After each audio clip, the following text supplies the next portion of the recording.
Sige tayo tumayo ang lahat at umawit tayo sa Panginoon.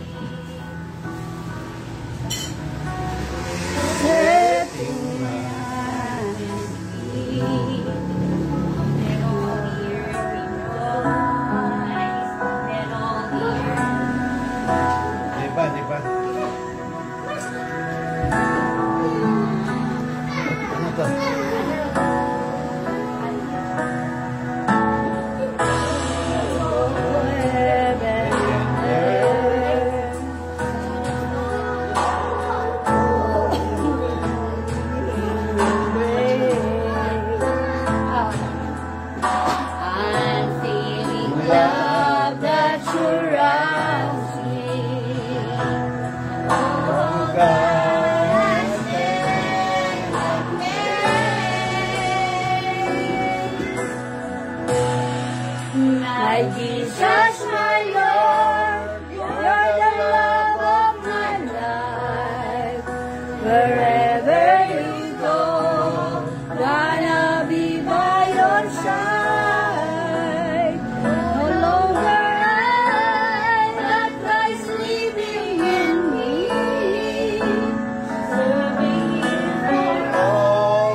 tayo ay magbukas ng ating Bible.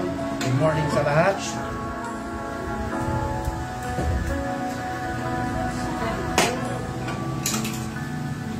Magbukas tayo ng Bible. Ito buksan natin yung Hebrews 1:8. Medyo may para ano to, request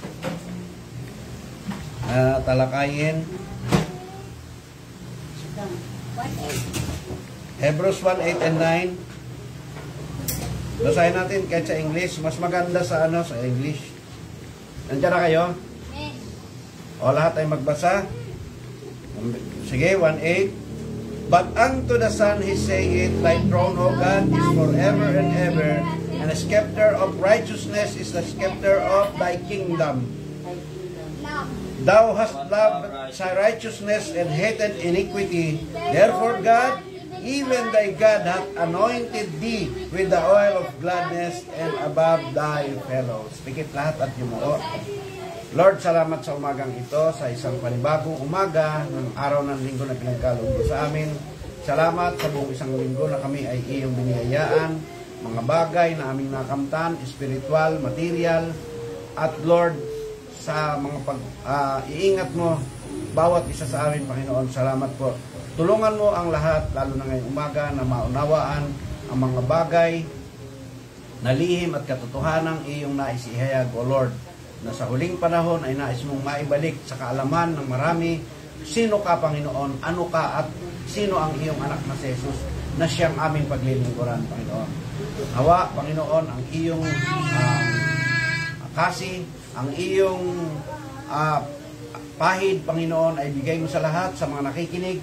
At Lord, kung ano po ang iyong mga nasumpungang hindi mabuti sa aming buhay, sa loob ng isang linggong ito, sa dugo ni Jesus ay aming inilalapit na kami ay iyong linisin at patawarin. Gawin mo kami, Panginoon, maging karapat-dapat sa tuwina. At Lord, yung mga bagay na sa amin ay iyong ibinibigay na aming dapat tungtungan.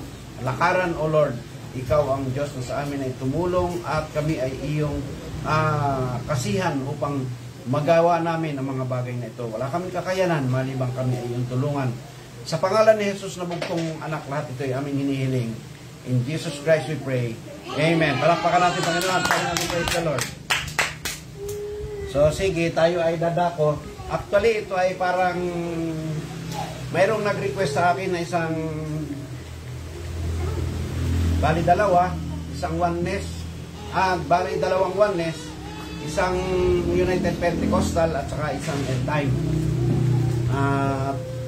Ito ay matagal ko nang naituro, pero ngayon ay mas dadagdagan natin ng detalye. Of course, magbabaybay tayo ng mga aral ng ibang pananampalataya. Ito ay isang Bible study, aral, educational form or knowledge. So, sige.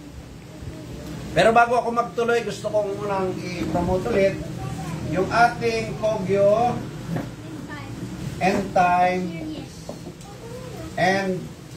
Series. Kogyo End Time Series, mayroon tayong broadcast. Mayroon ditong live broadcast. Hiling ko, ito ay inyong 6:30 to 8:30 ng umaga sa atin. 8:30 a.m. sa atin. Pag sa US, ito ay 6:30 ng p.m. 6:30 p.m. a.m. sa atin. Ang tinalakay kanina ay tungkol sa medyo ito ay pang malalim na aral. Hindi ito pa makukuha ng kahit sa end time at kailangan ng isang masusing pag-aaral. Ang kailangan lang dito ay mabuksan. Makita niyo kung ano yung ito yung kanina habang tinatalakay ito. Sino nakinig sa inyo ng broadcast? Amen. Okay. So actually ito ay parang extra biblical. Pero ito ay turo ng mga Hudyo. Ngayon, ano ang pakinabang nito? Actually, ang pakinabang nito, pag tiningnan mo ang Bible, may pinapakita siyang dalawang side. Si Lilith ay yung babaeng patotot. At ito namang si Eva ay isang babae na ang tawag dito, ang babaeng nagkasala ngunit nagsisi, naging malinis. Si Lilith, hindi na. So, parang nagtitipot larawan siya ng foolish. Yung wicked na virgin na naging wicked at virgin na at isang foolish na naging yung narumihan na naging malinis sa harapan ng Panginoon. So, medyo malalim siya. So, hindi ko siya masyado pang ilalatag dito. Ito kasi parang for general public. At tulad ng hiling ko sa inyo na i-share nyo. I-share nyo ito. Punta kayo sa Coffee and Time series, i-share nyo yung mga riyan. Kaysa halimbawa ang inyong isineshare yung mga katatawanan. Actually dito tinalakay dito yung mga ito medyo gusto ko lang sagiin. Hindi tayo nang hahatol. Pero ano ba LGBTQ, di ba? LGBTQ.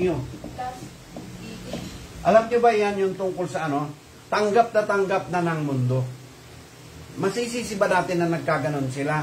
Hindi natin sila sinisisi, pero hindi rin natin sila kinokondena.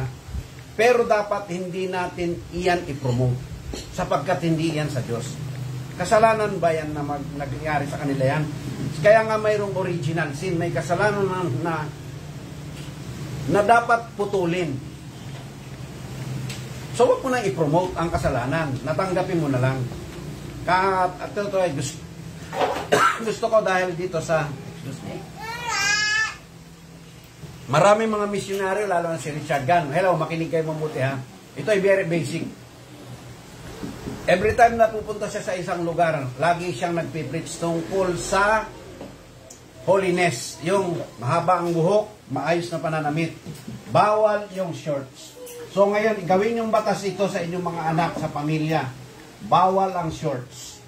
Medyo dyan tayo nang hihina at saka yung cutting of hair. Huwag niyong paputulan o kulayan. Kulay. Huwag niyong pinakukulayan ng buhok ng inyong anak. Kayo mismo. Huwag kayong nagso-shorts. Manatili sa loob at labas ng bahay ang holiness. Hindi sa labas lang o araw lang ng linggo. Sapagkat meron talagang pananamit pang babae at pang lalaki. So dito kay Lilith, actually pati kay Jezebel, natalakay yan dito. So, pahingin pambura.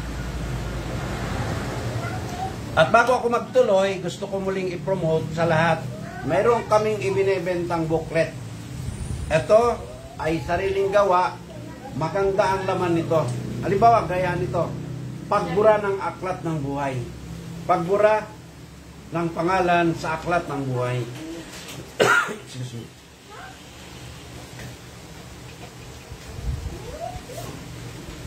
Pagbura sa aklat ng buhay, itinatalakay dito in Revelation chapter 3 verse 5. Makikita mo ano ang sitwasyon mo.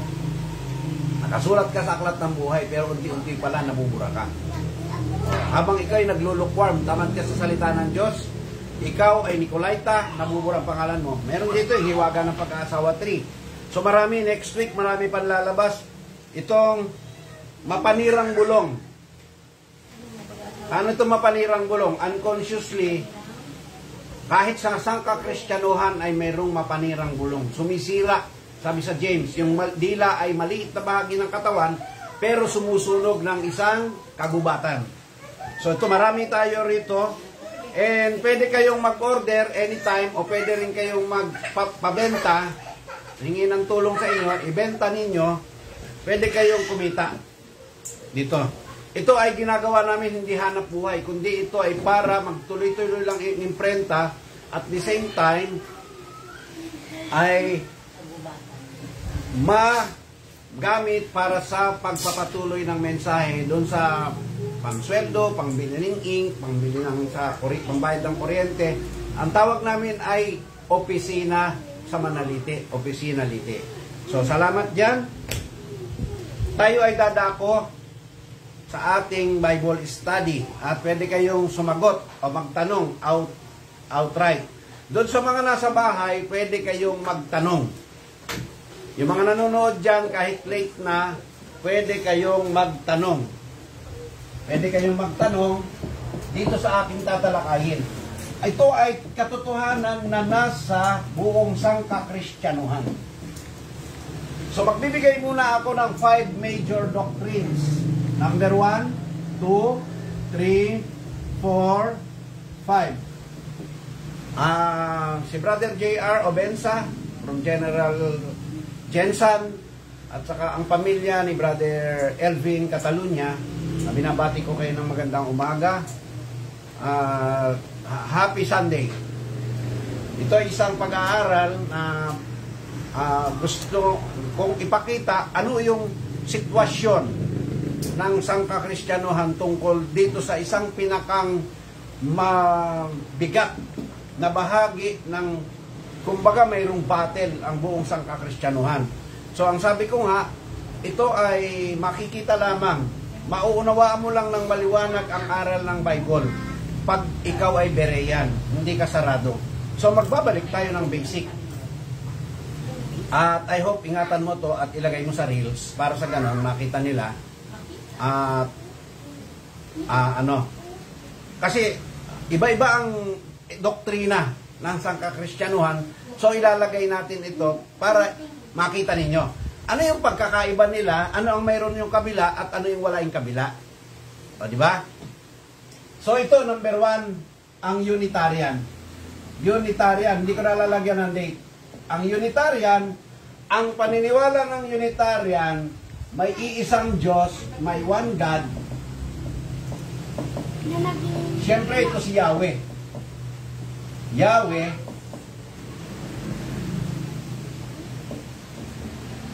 at si Jesus Christ ay 100% na tao lang. Na tao.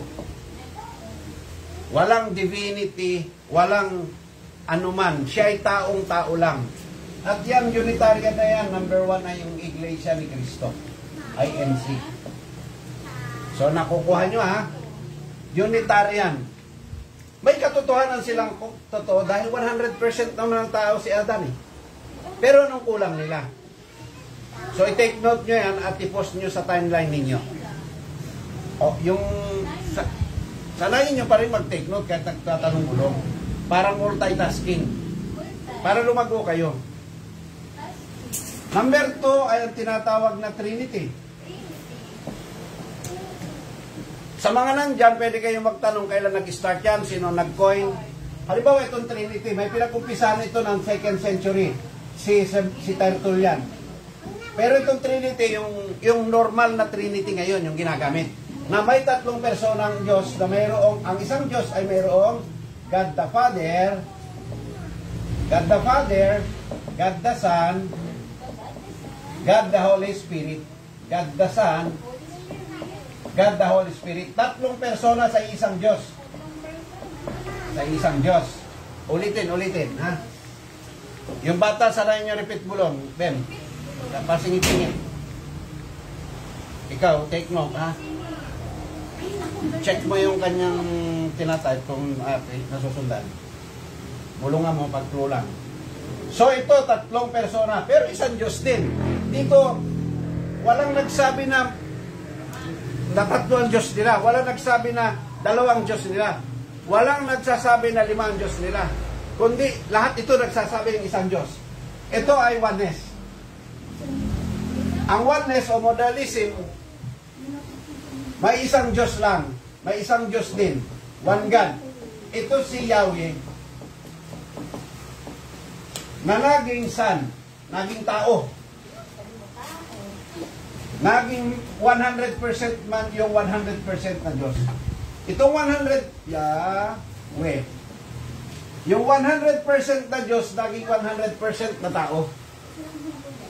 Iba-iba na lang paliwanag nito. Siguro ang variances ng paliwanag ng oneness, merong sasabihin nila may nag-manifest lang as a Son. Laman yung Son, ang Spirit, ang Diyos. Nag-opisina bilang Ama, nag-opisina bilang Anak, nag-opisina bilang Espiritu Santo. Ganyan lang.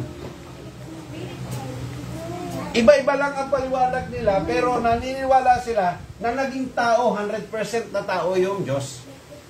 100% na tao. May mga liko-liko lang na mga turo. na mga paliwanag. Pero ang bottom line ng oneness, yung Diyos na nag-move, yung Diyos ay naging tao. Naging bata sa sinapupunan ni Maria. Ano pa man yan. May konting paliwanag, hindi naman ang tao yung laman, pero yung Espiritu Diyos. Ganyan lang ang paliwanag nila para maiwasan. Pero in short, naging tao kasi ang Diyos ay si Jesus Christ eh. Pero si Jesus Christ din yan. Magkaibang Jesus Christ ba yung Spirit at yung laman? O, di ba? Hindi naman nila sasagutin yan. So, ibig ko sabihin, ito ay medyo komplikado itong tinuturo ko sa mga hindi nag-aral pang masyado. Magulo to. O kaya, ito ay parang ayaw na nilang pakinggan kasi ang gulo-gulo. Basta ako naniniwala, si Kristo ay Diyos. Ano ang pagkakaiba ng oneness sa Trinity? Ito, pakinggan nyo mabuti ha. Yung God the Son sa Trinity, naging tao rin. Naging 100% na tao rin yung God the Son. Bumaba yung God the Son para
pababayaan na hindi mo maunawaan ang kanyang ipinasulat.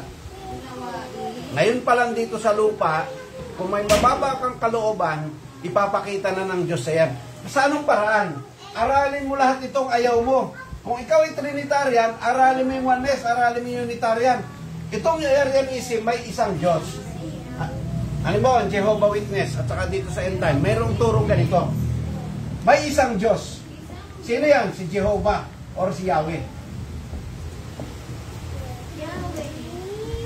Pansinin nyo ha, sa Trinity, ay sa Unitarian, si Jesus ay hindi pa tao. Siya ay Logos pa lang. Logos pa lang siya. Dito sa Trinity, kapantay na Diyos na siya sa pasimula. Nasusundan nyo ako? Dito sa oneness, siya mismo ang Diyos na naging tao. Nag-iisa siya. Sa Trinity, tatlo sila, yung isa lang ang naging tao. Dito naman sa Arianism, may nag-iisang Diyos, tapos, bago pa siya lumikha ng lahat, ipinanganak na niya si Jesus. Si Jesus ay mas mababang Diyos. Mataas itong Ama sa anak. O may turo din sa end time niyan. May talata rin silang gamit. At halos sa buong kakristyanuhan, gumagamit ng pare-parehong talata, pero magkakaiba ang unawa. So, paano mo ngayon yung pagsasalubong-salubungin o pag-aaralan? Sa pag-aaral, mapapansin ninyo ganito. May aral, may aral talaga yung aral ng apostol, walang bangga. Ito, halimbawa, itong Unitarian, may katotohanan siya, ito may katotohanan, ito may katotohanan, ito may katotohanan, pero lahat sila nagbabanggaan. Ang makakakita lang nito, yung sinasabi kong pang-anim. As a general, yung apostolic doctrine. Apostolic doctrine. Dito sa apostolic doctrine, at magsasampol ako ng paliwanag ng apostol na hindi paliwanag ng lahat ng ito. Halimbawa, itong Arianism. Arianism, gaya ng Jehovah's Witness, pinanganak na si Jesus Christ before the world was. So may iiwasan siyang talata na talata nito. Ito naman may iiwasang talata na paborito nito. Mayroon silang pet verses. Nakakapit sila ron ayon sa understanding nila, pero bawat isa ay may ganyan. Halimbawa ito, yung Iglesia ni Cristo. To give you an example, ipipilit lang nila na tao lang talaga si Cristo. Wala namang masama kung totoong tao si Cristo eh. Ang kulang nila, mayroon siyang pagka-Diyos sapagkat tumahan ng fullness sa kanya ang Diyos. Iiwasan na nila yan. Ang pangalan na Jesus ay minana niya sa Ama, hindi naabot yan ng Iglesia ni Cristo. So, ang lagi lang nilang ipapasok, ako ay taong nagsasaysay sa inyo ng katotohanan. O tingnan mo tao, hindi. Mayroon lang isang tagapamagitan sa Diyos at sa tao, ang taong si Jesus Christ. Yan lang ang hawak nila. Iiwasan na nila yung ibang mga paborito nitong ibang grupong ito. Nasusundan nyo ako? Ang ipinapakita ko rito, paano nagsasaraduhan ng karunungan, ng kaalaman ang bawat iglesia. Kasi yan ay daya ng kaaway. Nagkaroon ng kanya-kanyang pulungan, nagkaroon ng kanya-kanyang aquarium ang bawat iglesia. Supposed to be, ang isda ay nandun lahat sa Pacific Ocean, hindi nasa aquarium. Ang ginawa ngayon ng mga tao, ng mga relihiyon, kumuha ng tubig sa dagat, inilagay sa aquarium, inilagay yung isda ron, kung ano lang, doon lang umiikot yung kanilang mga isda. Dapat, sa apostol na aral, may katotohanan to, may katotohanan to, may katotohanan to, may katotohanan to. Galing lahat dito sa apostolic doctrine. Galing lahat sa Pacific Ocean. Nasusundan nyo ako? So dito sa Arianism, ipinanganak na si Kristo, nandun nakatabi ng Ama. Katabi siya ng Ama bago pa naglikha ng lahat. Mas mababang Diyos. Ang tawag nila riyan ay Mighty God. Mighty God. Pero ito, Almighty God. So isang mababa at isang mas mataas na Diyos. Ano yung number 5 natin? Subordinationism. Subordinationism. Actually, si Eli Soriano ay nandito. Lahat ng end time halos nandito sa oneness. Yung Trinity, mula sa Katoliko, Baptist, Methodist, lahat yan sila mga Trinitarian. Ang alam ko lang, mayroong ilang maliliit na Unitarian, walang iba kundi ang Iglesia ni Cristo. Naintindihan nyo? At saka na natin, magtanong na lang kayo sa akin, i-message nyo rito, tanong nyo, kailan nag-start yan para masundan nyo, then re-reviewin ninyo kung saan. Totoo ba yung sinasabi ko? Sino nag-start dito? Sino nag-start dito? Sino nag-start dito? Sino nag-start dito? Sino nag-start dito? Sasabihin nila, hindi, lahat nasa Bible yan. Galing sa Bible yan. Oo, kinuha ng mga nagturo sa Bible kasi hindi naman kukuha yan sa encyclopedia ng kanilang ebidensya. Lahat ng nagtayo ng relihiyon at nagtayo ng mga panibagong doktrina, galing lahat yan sa Bible. Kaya lang namili lang sila ng kanilang pabor sa kanila. Maging sa end time, mayroon silang pabor sa grupo nila ng mga quotation, yun lang ang ipunin. Pero yung ibang quotation, hindi nila napapansinin. Naintindihan nyo? Uulitin ko, makakakita lang nito yung totoong Berean. Kung hindi mo ito pag-aaralan, mapapansin mo nang hahatol ka sa iba. Pero kung pinag-aaralan mo to, hindi mo sila hahatulan, kundi ipapakita mo sa kanila kung saan sila nagkamali. May mga tao na talagang sarado na, paulit-ulit na lang doon. Dito na ako namatay, dito na ako nabuhay, dito na ako mamamatay. Nakarinig na ba kayo ng ganyang pananalita? Amen. Yung tatay at nanay ko, lolo at lolo ko, nandito sa relihiyon, hindi na ako alis dito. Pag napatunayan mo bang mali yan o kapos, hindi ka pa rin aalis. Diba? Ang pinag-uusapan dito, katotohanan, hindi yung matagal na. Matagal na. Kasi nga, lumipas ang panahon na itong pag-aaral tungkol sa Bible, dito mismo sa Godhead, marami ang dumating na mga nagturo na nalihis ang iglesia. Sinabi naman yan eh. Darating yung lobo at sisirain ang iglesia. Okay. Pero nangako ang Diyos na siya ay iaano niya, i-restore niya lahat ng bagay. Mag-take note, tuloy-tuloy ha. Yung tanong bulong. O, wala nang tanong bulong yung isa o. Bem, tabi mo si ano. Dito sa subordinationism, makinig kayo ha, baka hindi nyo naintindihan. Kung paano yung Trinity ay may tatlong pantay-pantay na persona ng Diyos, itong subordinationism ay iba. May talata rin sila at turo din ni Elisoriano to.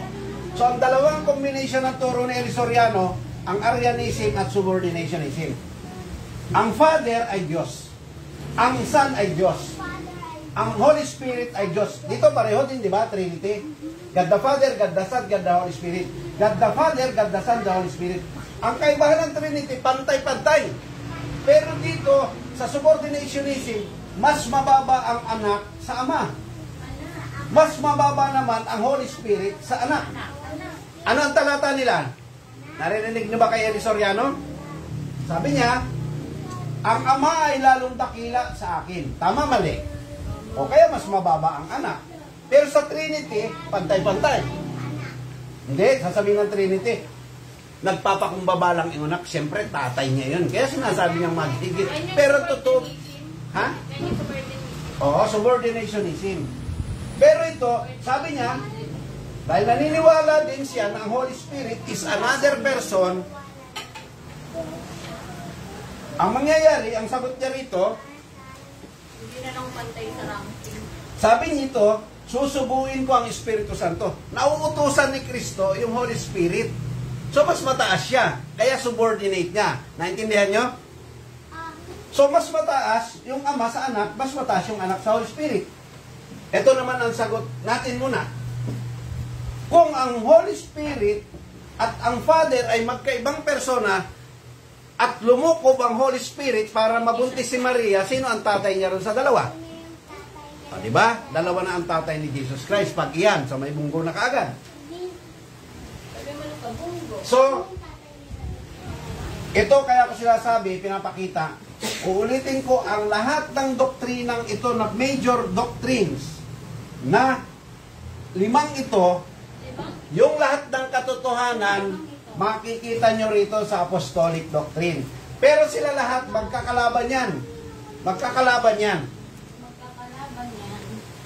Mayroong katotohanan nito, may katotohanan to, para bang ito, ang nangyari sa kanila. May isang cake. Anong tawag nila rito? Hot cake. Hot cake. May cake na ganyan. Parang pizza kaya.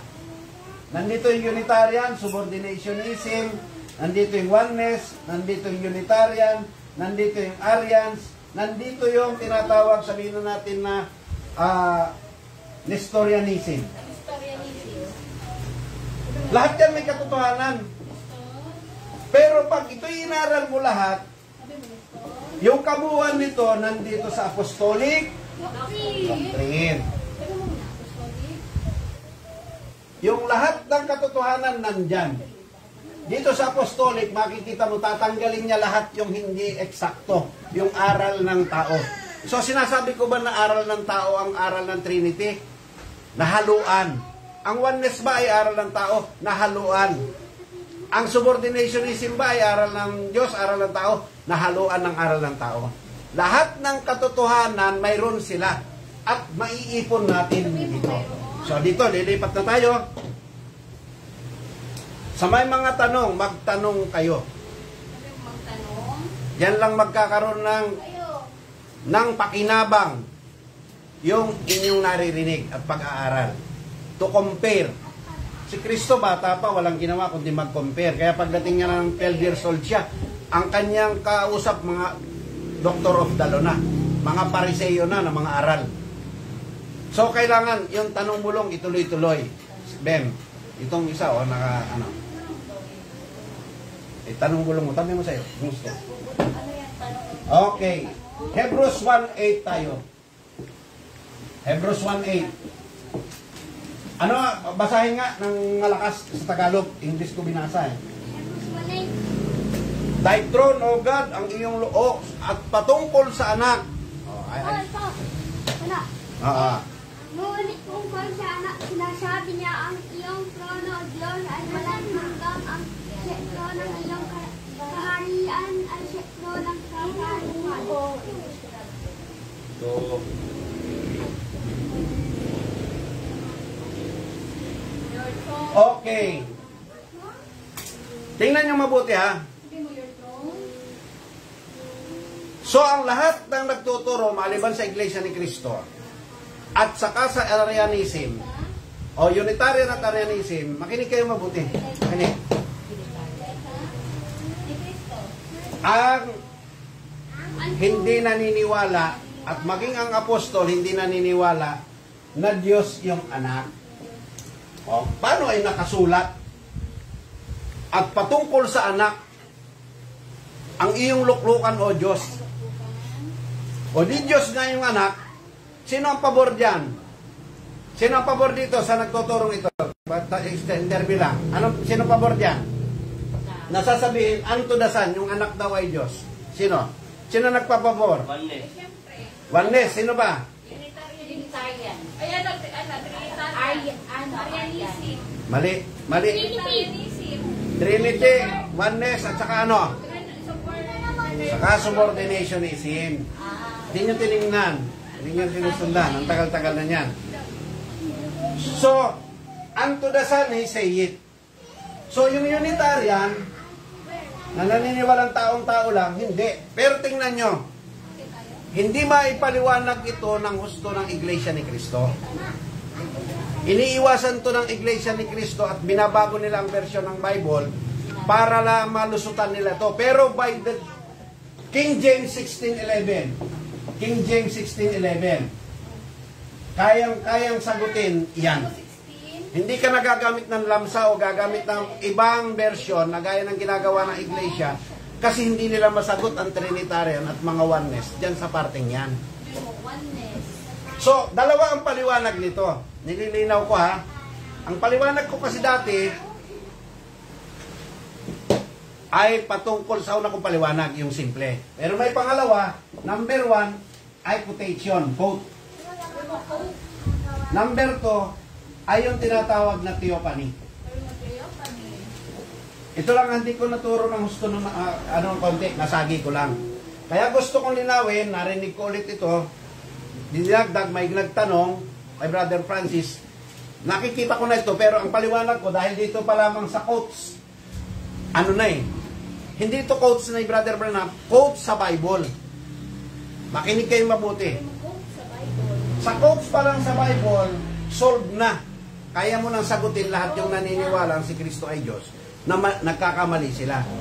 Ay idadagdag pa natin itong theophany. At itong theophany, unahin ko na, alam mo bang nagsasalita si Kristo na, basahin nyo nga ang verse, unahin ko itong theophany. Basahin nyo muna ang Hebrews 1 at saka 2. Hebrews 1 po. Ano yung theophany? Ang theo, ibig sabihin ay God. Ang phany ay manifestation. So, ibig sabihin, may gumaganap pala sa Diyos na manifestation ng Diyos, pero hindi siya ang Diyos. Halimbawa yung anghel, naka-wrestling ni Jacob. Siya ba mismo ang Diyos o anghel ng Diyos yon? Pero pag nagsalita siya, parang siya mismo ang Diyos. Ang mga propeta, basahin mo ang Hebrews 1 para maintindihan nyo. Makinig muna, Basta, lakas, sige. Nagsalita sa atin sa mga huling araw na ito at pamamagitan ng kanyang anak na siyang itinalagan. Hindi, verse 1 muna, verse 1. Ang Diyos ay nagsalita ng unang panahon sa ating mga Tanong bulong mo ganun. iba't ibang panahon at sa iba't ibang paraan sa pamamagitan ng mga propeta. Sundan mo kung nakapit. Basta, Pakinggan nyo mabuti, ang Diyos ay nagsalita raw sa pamamagitan ng mga, magulang. ano raw? At ang ano? Propeta. Propeta. Mapapansin ninyo, Sa unang panahon, kahit mga anghel, pag nagsalita, akala mo sila ang Diyos. Theophany ang tawag dyan. Umaakto na bilang Diyos ang anghel. Umaakto na parang Diyos ang mga propeta. Halimbawa si Isaias, ako ang Panginoon ninyong Diyos na nagpalaya sa inyo sa Israel. O kaya kay Moses. Di ba si Moses ay gagawin kitang Diyos? Nagsasalita si Moses na parang siya mismo ang Diyos. Yan yung theophany. So ang Diyos nagsasalita sa Old Testament sa pamamagitan ng mga propeta. In first person. Ako ang inyong Diyos. Diyos ba si propeta Isaias? Diyos ba si Jeremias? Ha? Hindi. Tagapagsalita siya ng Diyos. At ginawa ng Diyos yan temporarily sa Old Testament na mayroon siyang temporary theophany. Mayroong gumaganap yung anghel. Sino yung ka-wrestling ni wrestling ni Jacob, di ba anghel? At sinabi rin naman, pansamantala, ang umaakto ay yung anghel. Pero siya ay nagsasalita na ako ang Diyos. At sabi rin sa Bible, nakaharap niya ang Diyos or naka-wrestling niya, nakaharap niya ng face to face, buti at hindi siya namatay. Diyos ang pagkakasabi, hindi sinabing anghel ang Diyos. Kaya nga, yan yung theophany. So, ang Diyos nagsasalita sa Old Testament na parang Diyos mismo, yung anghel at propeta. Verse 2, Beb. Yan ay mga temporary. Kasi may ipinoportray iyan na darating. Na permanenteng tagapagsalita ng Diyos. Salita. Ay nagsalita sa atin sa mga huling araw na ito at pamamagitan ng kanyang anak na siyang sinalaga sa kapagmana ng lahat ng mga Ano sabi? pamamagitan naman niya lahat ng lahat. Na sa huling araw ay itinalaga niya yung kanyang anak na kanyang tagapagsalita. So, ibig sabihin, si Kristo pala, pag nagsasalita siya, hindi siya mismo yun, kundi tagapagsalita lang siya ng Diyos. Siya ba yung Diyos o siya ang Diyos? Tanong. Yung bang nagsalita sa Old Testament na ako ang Diyos, Diyos ba mismo yun o tagapagsalita siya ng Diyos? Yan yung theophany. I hope masundan nyo to. Ito ang hindi abot ng halos lahat ng Kristiyano o ng mga end time. Para masagot yung connotation nasa isip ng Trinity at ng Oneness. Tungkol dito at patungkol sa anak. O, mamaya, ibabalik ko sa basic. So dito, sa New Testament, tagapagsalita ang anak at siya ang permanente. Sabi niya sa John 14:10, ako ay nagsasalita hindi galang sa akin, kundi ang salita ng Ama na tumatahan sa akin, na siyang gumagawa ng kanyang mga gawa. Naintindihan nyo? So, hindi mismo si Kristo ang Diyos. Paliwanag, number 2 yan, being the theophany, a permanent theophany ang Diyos. Paano mo makikita ang Diyos? Hindi mo makikita personal ang Diyos, makikita mo siya sa pamamagitan ni Kristo. Pag nakita mo ako, nakita mo ang Ama. Dahil ba, sabi ng Oneness, pag nakita mo ang Ama, nakita mo ang anak. Ay nakita mo ang anak, nakita mo ang Ama. Ang unawa nila, naging anak yung Ama. Pero hindi nila alam, tumahan yung Ama doon sa anak at hindi mo makikita yung Ama na Espiritu eh. Ang makikita mo yung anak. Ang anak, umaakto ngayon sa gawa ng kanyang Ama na hindi nakikita. Tama ba na naging anak ang Diyos? O mga Oneness, makinig kayo mabuti. O umakto sa Trinity, yung umaakto yung anak, Diyos anak, sa isa pang Diyos. Makita nyo? So ito ay isang paliwanag, theophany. At makikita nyo sa Book of Revelation, sino nakaupo sa trono? Yung Diyos. Yung Ama. Yung anak. Yung anak. Nasaan yung Ama? Nasa anak. Nasa anak. Iisa lang ang trono. Sa Trinity, hindi na nila maipaliwanag dahil tatlo na ang trono. Oh. Pero dito naman sa Oneness, isa lang ang trono, pero ang nakaupo, yung anak na naging Ama raw ulit. Ano ang tama? Yung Ama na dating nakaupo, pinaupo niya yung anak niya. Diba? Sino nakaupo ngayon? Yung anak. Nasaan yung Ama? Oo. Ngayon, para masagot ng Iglesia ni Cristo yan, ang babaluktutin nila yung talata. Ang iyong luklukan, o Diyos, luklukan daw ng Diyos si Kristo. Out of context na ron sa talata. Okay, lilipat tayo. Maiksi lang to. Sa quotes tayo. Quotes ng Bible. Saan ba galing itong your throne, O God? Nanggaling ito sa, buksan nyo sa, buksan mo, Ben, sa Psalm 45, 6 and 7. I hope. Salmo. Salmo 45. Tingnan nyo ha, saan galing? Ang mga talata ng Hebrews 1 ay galing lamang sa Lumang Testament. Kino-quote lang ni Pablo. 6. Ang iyong luklukan, O Diyos, ay magpakailanman sentro ng agarapan at ang sentro ng iyong kaharian. 7. Yung iniibig ang katuwiran at pinagtataniman ng samaan, kaya ang Diyos, ang iyong Diyos, ay nagtitay sa iyo ng langit ng kasayahan, higit kayo sa iyong mga kasamaan. Ano ba?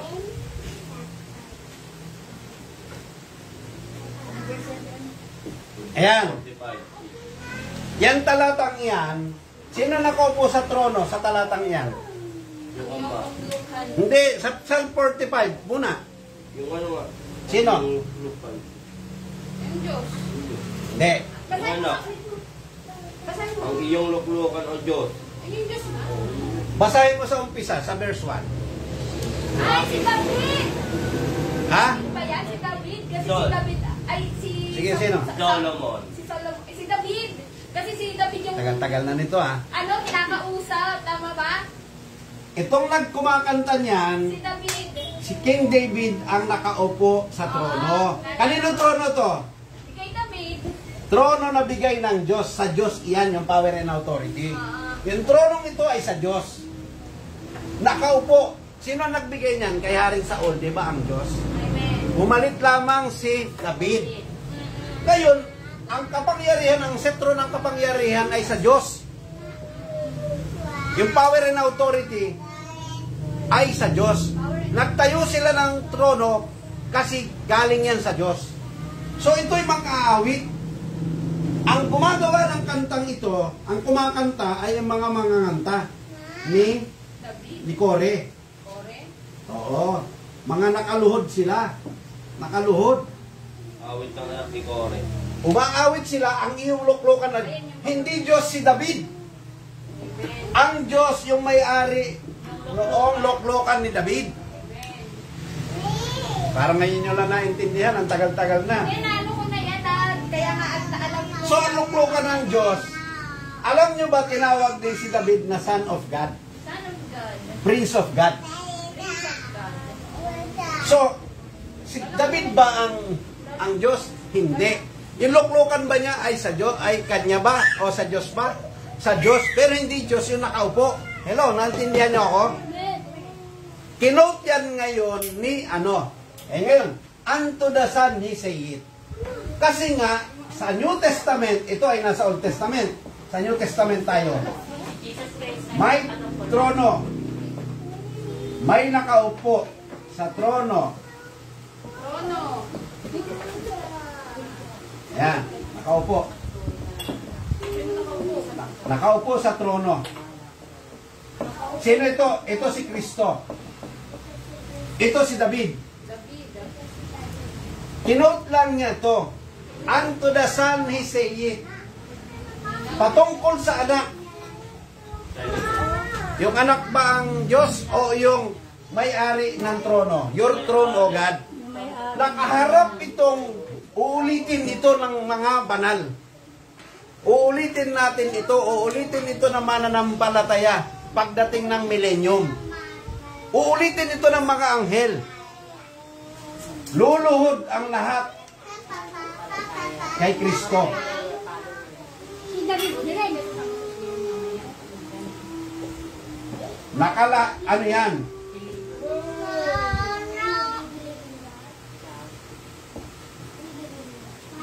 Ito yung anak ng Diyos.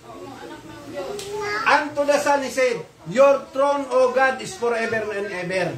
Yung trono na tinutukuan ni Kristo ay forever and ever at ang may-ari nun ay ang Diyos. Magdagdag tayo ng talata, basahin nyo ang Revelation 3:21. Lakasan. Revelation 3:21. Alam mo ba ang gamit nila? Dito sa verse 8, makinig muna tayo. Sa 1:8, ang sabi nila, Trinity ha, gusto ko muna, pakinggan nyo mabuti. Tatlong pantay-pantay na Diyos yan. Sabi raw ng Diyos Ama, ikinukot nila ang Diyos Ama nagsasalita rito. Hindi nila lang galing sa Psalm 45:6 yan. Mga sila Kore ang nagsasalita, hindi Diyos Ama.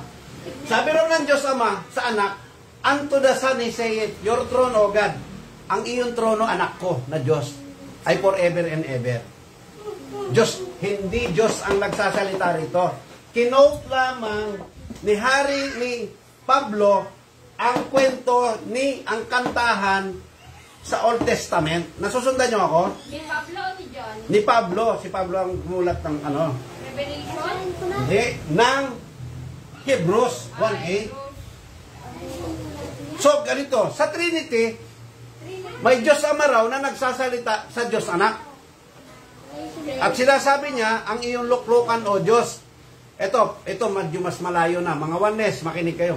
Sino ngayon na nagsasalita doon sa, nagsasalita ba yung Diyos Ama sa pagiging anak niya? Nagsasalita ba yung Ama? Ang iyong luklukan ng Diyos, ang kausap pala niya, yung sarili niya na anak din niya. Di ba parang awkward na yung turo ng oneness?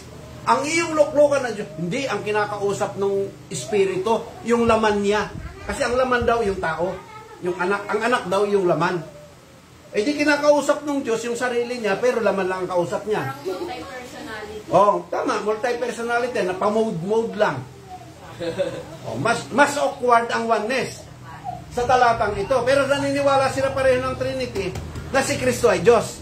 Pero anong tama?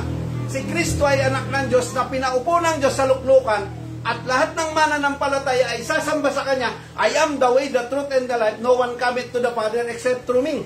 Lahat ng dalangin natin, lahat ng pagsamba, papunta sa Ama ay hindi makakarating sa Ama pag hindi dinaan sa anak. Sa Old Testament, dumadaan lahat kay David papunta sa Diyos. Ang kausap ng Diyos ay si David. Sa Old Testament, ang kausap ay mga propeta. Hindi makadirekta ang tao. Sa New Testament, hindi tayo makakadirekta sa Diyos nang hindi dadaan kay Kristo. Nakita nyo?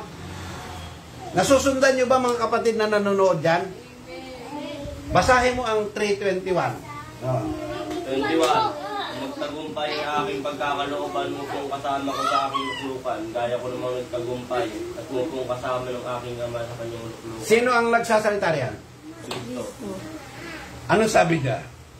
Pauupuin daw niya tayong nagtagumpay kung paano siya ay pinaupo rin ng kanyang. So ang may-ari kasi ng luklukan ni Kristo ay ang Ama. Hindi siya ang Ama na nag-anyong anak. Sasabihin ng tatay, magiging anak ako. Pag naging anak na ako, pauupuin ko yung sarili ko bilang anak. Diba? Medyo maganda-ganda pang pakinggan yung sa Trinity, no? Yung Diyos anak. Hindi, yung Diyos anak, pauupuin ng Diyos Ama sa trono. Ang problema, tatlo yung trono nila. Bakit mo ako pauupuin pa rin? May sarili na akong trono. Sasabihin ng anak, di ba? Dahil tatlo ang trono nila eh. Pero sa Bible, isa lang ang trono. Bakit mo ako aagawan ng upuan? Akin naman talaga ito, tatay. Pag sa Trinity, di ba? So makikita nyo yung kaguluhan ng pagtuturo ng lahat ng denominasyon ay nawawala sa lugar. Nagagamit din na ng out of context yung Bible. At to tell you, mas malakas pa silang maghatol sa nasa katotohanan. Diba? Pero tayo, naiintindihan natin sila. Tayo, hindi nila tayo naiintindihan. Ulitin ko, ang sabi, sa mga magtatagumpay. Sino magtatagumpay? Itong mga dumadalangin na to, tayo. Sa mga magtatagumpay, sabi ni Kristo, ay pauupuin ko naman sa upuan na kung paano ako ay pinaupo ng aking Ama. So, kanino ngayon yung upuan? Talaga, originally? Sa Ama. Si Kristo ay pinaupo lang ng Ama. At pagdating ng panahon, alam mo, regalo kay Kristo yung pag-upo niya roon. Sa atin, regalo rin sa atin na paupuin tayo. Hindi literal na magsisiksikan tayo sa isang upuan, ha? Yung upuan ay nagsisimbolo ng power and authority. Hindi ko mamangasa, di bang ano ng harian? Oo, sa kaharian, yun. So nakuha na ninyo, nakuha nyo? Magsabi ng amen yung nakaintindi. Bakit mama hindi ka maka-amen? Okay, palakpakan natin ang Panginoon. Sabihin natin, praise the Lord. Okay, magpatugtog ng konti.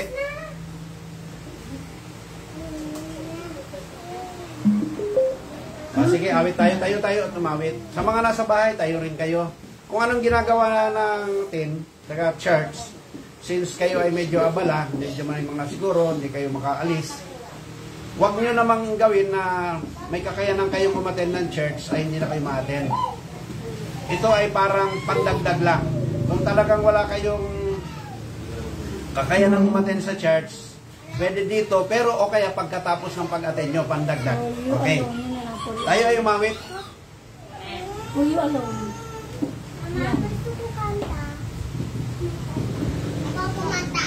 Sa mga gusto pang mag-request ng mga talata. Halimbawa,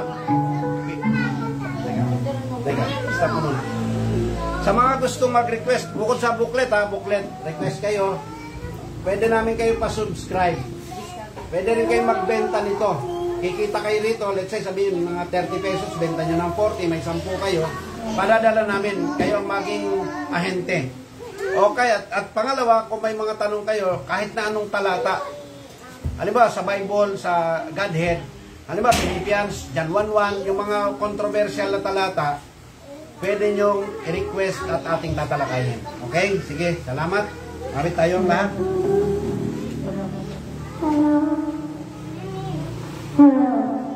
Dahan-dahan lang.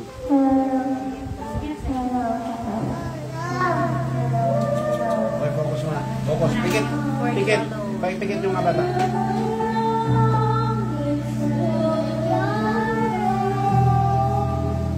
Salamat po Diyos sa umagang ito sa aming konting gawain.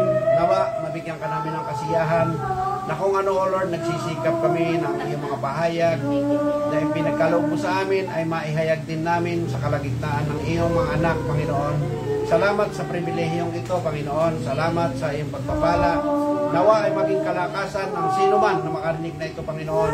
Ang mga nang makarinig nito, Panginoon, ang mga bagay na katotohanan mula sa iyo, Panginoon. Nawa, ikaw po ang magpahid sa lahat ng aking sinabi at lahat ng mga tainga na makakarinig, Panginoon, ng mensaheng ito. Salamat, O Lord. Purihin ka sa pangalan ni Jesus. Amen. God bless all.